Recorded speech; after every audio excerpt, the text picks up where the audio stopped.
ជំរាបសួរសួស្តីពុកម៉ែបងប្អូនទាំងអស់គ្នាស្វាគមន៍មកកាន់ Channel រៀនភាសាកូរ៉េ MNK Learning ទាំងអស់គ្នាហើយថ្ងៃនេះផងដែរគឺយើងមករៀនអំពីប្រយោគសន្ទនានៅក្នុងភាសាកូរ៉េតអញ្ចឹងដើម្បីកុំឲ្យខាតពេលវេលាយូរចូលទៅដល់មេរៀនយើងទាំងអស់គ្នាមេរៀនទី17 경주로 여행을 떠났습니다.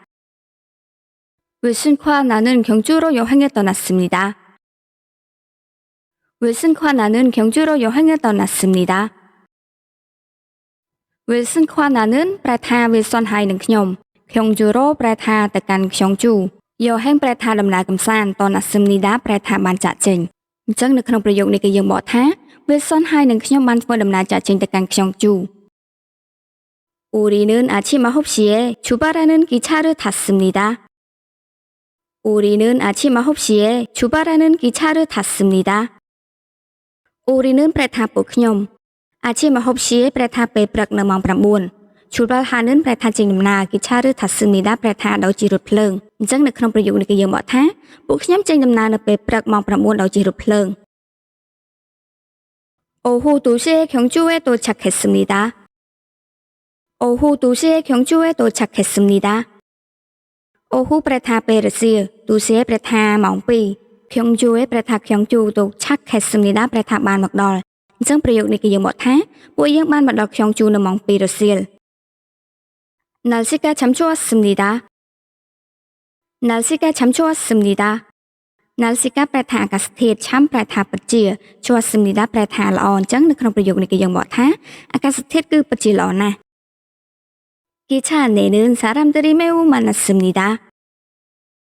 기차 안에는 사람들이 매우 많았습니다.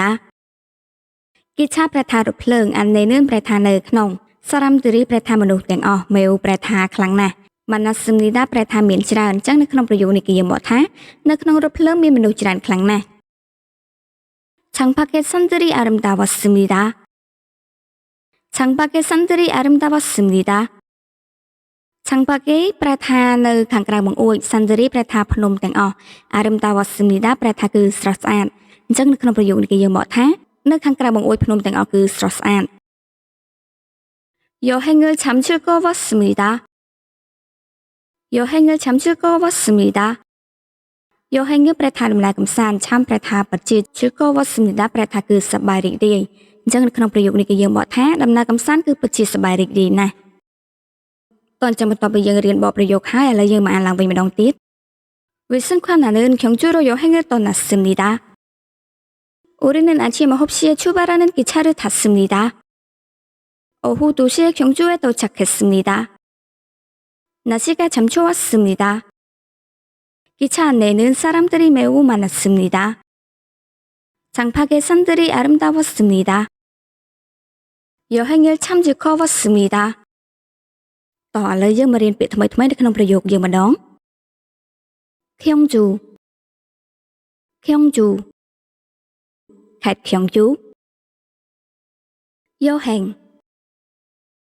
여행 ដំណើរកម្សាន្ត 떠나다 떠나다 ចាកចេញ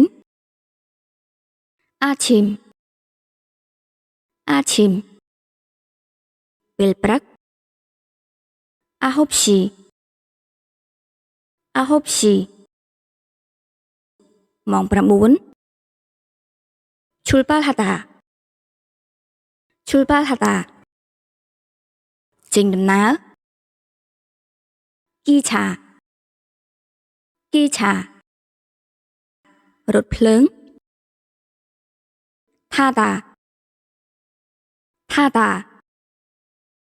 지 오후 오후 베르실 2시 2시ម៉ោង2 도착하다 도착하다 មកដល់ 날씨가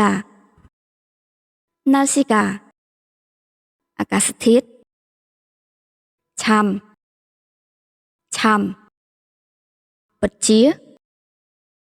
매우 매우 ខ្លាំងណាស់ 많다 មិនថាច្រើនឆាំងឆាំងបង្អួចសាន់សាន់ភ្នំអរិមតាប់តាអរិមតាប់តាស្អាតជឿកតាជឿកតាសប្បាយរីករាយចាគុណច្រើនសម្រាប់ការតាមដានទស្សនាវីដេអូនេះប្រសិនបើពុកម៉ែបងប្អូនចូលចិត្តសូមកុំភ្លេចជួយចុច Subscribe និងដាក់សញ្ញាកណ្ដឹងដើម្បីទទួលបានមេរៀនថ្មីៗនៅក្នុងវីដេអូបន្តទៀត